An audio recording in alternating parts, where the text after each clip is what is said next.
सोमनाथ जी जहाँ के तहाँ हैं, उनकी आरती पूजा हो रही है, उनकी ध्वजा फहरा रही है, जयकारा उनका गूंज रहा है।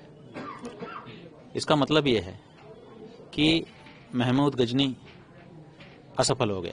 अब बांग्लादेश के लोगों को लगता है कि हमने जिसको भगाया उसको ये बड़े ठाठ से रखे हुए हैं, लाल कालीन बिछा करके उसको उतारते हैं। उसको मोदी जी के ट्वीट को देख करके बहुत सारे लोगों ने हमसे ये चर्चा की कि 1000 वर्ष पूर्व जो अत्याचार महमूद गजनी ने सोमनाथ मंदिर के माध्यम से हम सभी हिंदुओं के ऊपर करना चाहा था, उसका स्मरण करते हुए भगवान सोमनाथ की आरती पूजा करने के लिए देश के प्रधानमंत्री जी जा रहे हैं। तो हमको अच्छा लगा। क्या अच्छा लगा? अच्छा ये लगा कि हमारे ऊपर जो अत्याचार हुआ है, हमारे देश का प्रधानमंत्री अगर उसका स्मरण करता है और स्मरण करके वर्तमान की परिस्थितियों को सबके सामने ले आता है, और वर्तमान की परिस्थितियां ये हैं कि सोमनाथ जी जहाँ के तहाँ हैं, उनकी आरती पूजा हो रही है, उनकी ध्वजा फहरा रही है, जयकारा उनका गूंज रहा है। इसका मतलब ये है कि महमूद गजनी असफल हो गया। वो सोचता था कि अगर हम मूर्ति तोड़ देंगे, वो सोचता था कि अगर हम मंदिर तोड़ देंगे तो ये मामला खत्म हो जाएगा, सोमनाथ खत्म हो जाएंगे। लेकिन आज ये प्रमाणित हो गया कि मूर्ति तोड़ देने से, मंदिर तोड़ देने से भगवान नहीं टूटते, देवता नहीं टूटते। वो तो जहाँ के तहाँ विद्यमान रहते हैं और उनकी पूजा अर्चना वैसे ही होती रहती है। इसलिए एक बड़ा संदेश है इसके पीछे कि जो लोग मूर्ति और मंदिर तोड़ने की बात करते हैं या करते रहे हैं, उनके लिए बड़ा संदेश ये है कि तुम्हारा प्रयास व्यर्थ जाएगा। आज भी अगर तुम ऐसा कोई प्रयास करोगे तो समझ लो तुम्हारे पूर्वजों ने जो प्रयास किया वो व्यर्थ ही हो गया। सोमनाथ जी तो जहाँ के तहाँ है और उनका जयकारा जहाँ का तहाँ है, तो इसलिए तुम्हारा किया गया प्रयास व्यर्थ है। इसलिए भविष्य में ऐसे प्रयास करने से उनको निश्चित रूप से रुकावट होगी। तो अगर ये जो बात है, इस बात को हमारे देश का प्रधानमंत्री रेखांकित करता है तो हम लोगों को अच्छा लगता है कि ठीक है, अच्छी बात कर रहा है। कि प्रधानमंत्री के तौर पे मोदी जी सोमनाथ जा रहे हैं, इस यात्रा को किस तरह से आप देखें? नहीं, ठीक है, भारत का प्रधानमंत्री है। भारत का प्रधानमंत्री भारत के लोगों का प्रतिनिधि होता है, और भारत के जो लोग हैं उनमें से जो बहुसंख्यक लोग हैं उनका भी प्रतिनिधित्व उसी के पास है। और सच बात यह है कि असल में तो बहुसंख्यक का ही प्रतिनिधित्व होता है। सरकार तो बहुमत वाली बनती है ना। तो देश में जो बहुत ज्यादा मत में है, माने जिनकी संख्या अधिक है, तो उनके अनुसार यहाँ के प्रधानमंत्री को बर्ताव करना ही चाहिए। तो अगर वो कर रहे हैं और हिंदुओं की पीड़ा को उजागर कर रहे हैं या हिंदुओं के पराक्रम को उजागर कर रहे हैं, तो ये स्वागत योग्य है। बहुत सनातन उत्थान के लिए ये प्रयास सही है। हाँ, बिल्कुल सही है। देश के बहुसंख्यकों की जो भावना है उसको हमारे देश के नेताओं को अभिव्यक्त करना ही चाहिए। लेकिन बांग्लादेश में तो स्थिति बहुत खराब है। हाँ, बिल्कुल सही कहा आपने। यहाँ पर विचार करने की आवश्यकता है कि बांग्लादेश में जो परिस्थिति बनी है वो क्यों बनी है। तो आप देखिए, बांग्लादेश की जो परिस्थिति बनी है वो इसलिए बनी है कि बांग्लादेश कभी पाकिस्तान था और उससे भी पहले भारत था। भारत ही का एक भूभाग धार्मिक कारणों से पाकिस्तान बन गया। बाद में पूर्वी पाकिस्तान और पश्चिमी पाकिस्तान के बीच पटा नहीं मामला, तो उन लोगों में कुछ बाधा आई, उसका लाभ भारत की सरकार ने उठाया और उसको स्वतंत्र देश घोषित करवा दिया। वो स्वतंत्र हो गए, बांग्लादेश उनका नाम हो गया। पाकिस्तान से, पूर्वी पाकिस्तान से बांग्लादेश में परिणत हो गए। अब बांग्लादेश के रूप में भारत के प्रति वो कृतज्ञ थे कि इन्होंने हमको स्वतंत्र पहचान दिलाने में मदद की है हमारी, इसलिए भारत के साथ उनका अच्छा संबंध था। अब भारत के साथ जो अच्छा संबंध देश की राजनीति का और देश के जनता का चला आ रहा था, अब उसमें अंतर आने लग गया। क्यों अंतर आया? क्योंकि वहां की जनता ने अपने किसी कारण से वहां की प्रधानमंत्री जो चुनी गई थी उसको भगा दिया। भगाने के बाद भारत ने उसको अपने यहाँ रख लिया। अब बांग्लादेश के लोगों को लगता है कि हमने जिसको भगाया उसको ये बड़े ठाठ से रखे हुए हैं, लाल कालीन बिछा करके उसको उतारते हैं, उसको साड़ी की खरीदी करवाते हैं और उसको अच्छी जगह पे रखते हैं, सुरक्षा करते हैं। तो उनको लग रहा है कि हमने जिसको भगाया उसको ये पनाह दे रहे हैं, उसको ये शरण दे रहे हैं, उसको ये सम्मान दे रहे हैं, उसका ये मदद कर रहे हैं। तो इससे उनके मन में भारत के प्रति दुर्भावना आ रही है, शत्रुबोध आ रहा है, और वो भारत के खिलाफ तो कुछ कर नहीं सकते। भारत मजबूत देश है, बड़ा देश है, शक्तिशाली है, उनकी अपेक्षा बहुत अधिक, तो वो कुछ कर नहीं सकते। तो वो अपनी खींच भारत के ऊपर तो निकाल नहीं सकते, तो वो भारत के ऊपर खींच निकालने के लिए बांग्लादेश में जो हिंदू रह रहे हैं उनके ऊपर खींच निकाल रहे हैं, एक के बाद एक। पहले एक मारा गया, फिर दूसरा मारा गया, फिर तीसरा मारा गया, पत्रकार भी मारे जा रहे हैं जो हिंदू पत्रकार हैं। तो ऐसी परिस्थिति में भारत की सरकार को विचार करने की जरूरत नहीं है। भारत की सरकार को विचार करना पड़ेगा कि हमने जो शेख हसीना को यहाँ पर रखा हुआ है उसका ये परिणाम निकल करके आ रहा है कि हिंदुओं को बांग्लादेश में सताया जा रहा है। या तो हम उनको कह दें कि भाई अब जाइए कहीं और दूसरी जगह रहिए, हमने आपको इतना कर दिया जो करना था, कम से कम अब चली जाएं तो लोगों की भावना सहज हो जाए।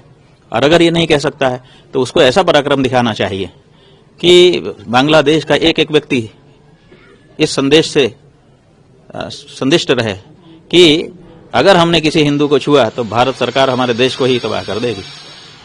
ये डर पैदा करना पड़ेगा। अगर आप किसी को शरण देखते हो और दुश्मनी मोल लेते हैं तो आपके अंदर उतनी ताकत होनी चाहिए। तो वो ताकत आप दिखा नहीं रहे हैं और शरण दे करके बैठे हुए हैं। और फिर शरण मांगा कब उन्होंने? आज तक किसी चैनल ने, किसी मीडिया ने, चाहे बांग्लादेश का मीडिया हो चाहे भारत का मीडिया हो, ये नहीं कहा कि शेख हसीना ने शरण मांगी है और भारत ने उनको शरण दी है। ना उन्होंने शरण मांगा ना आपने शरण दिया, तो शरण की तो कोई बात नहीं है। वो तो सहज में जैसे कोई रिश्तेदारी में आता है ऐसे आ गई हैं और आपने रख लिया है उनको, तो वो शरणार्थी भी नहीं है।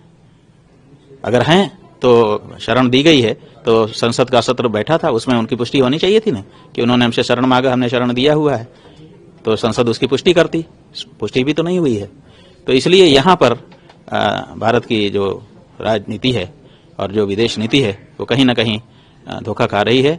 और इसका परिणाम क्या होगा? इसका परिणाम ये होगा कि बांग्लादेश की जनता में भारत के प्रति दुश्मनी की भावना धीरे धीरे फिर पनप जाएगी।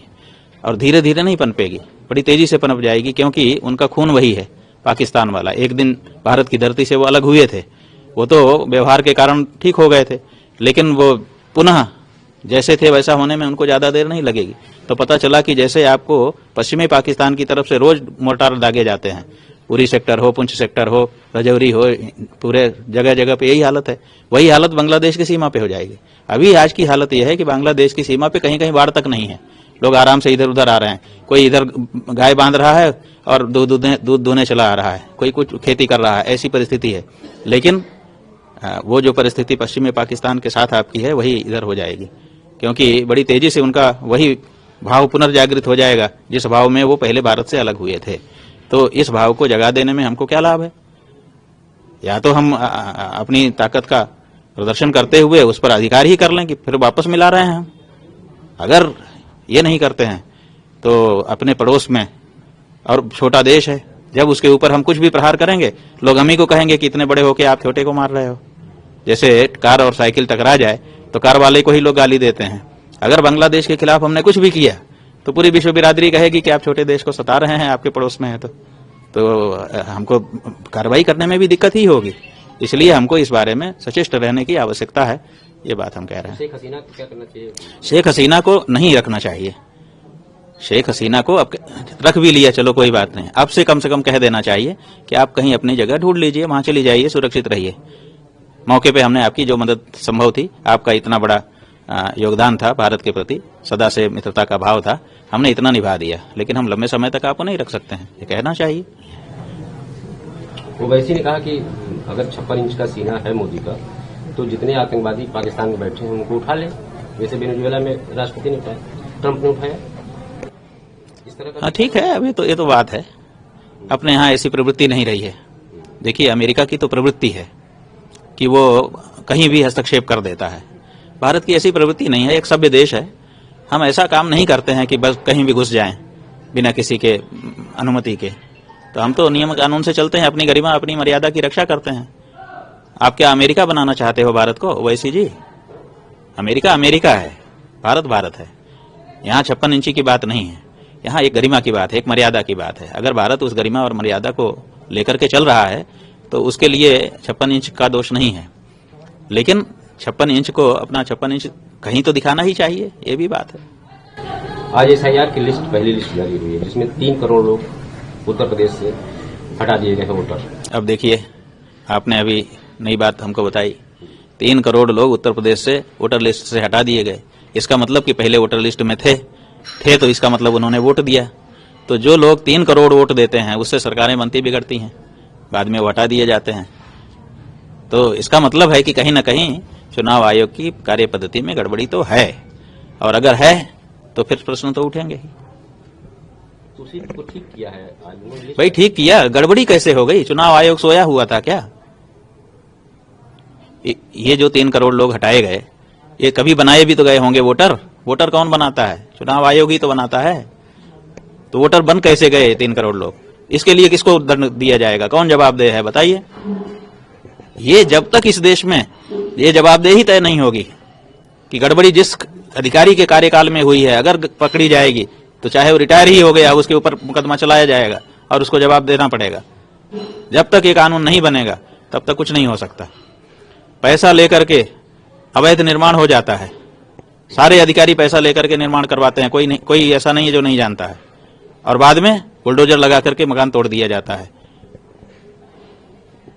खून पसीने की कमाई लगा करके कोई व्यक्ति बनाता है, अधिकारी पैसा लेके बनवाने देते हैं, बना लो, और फिर एक दिन तोड़ दिया जाता है। सफर कौन करता है? वही व्यक्ति। जिस अधिकारी के समय में वो बना वो सोया हुआ था क्या?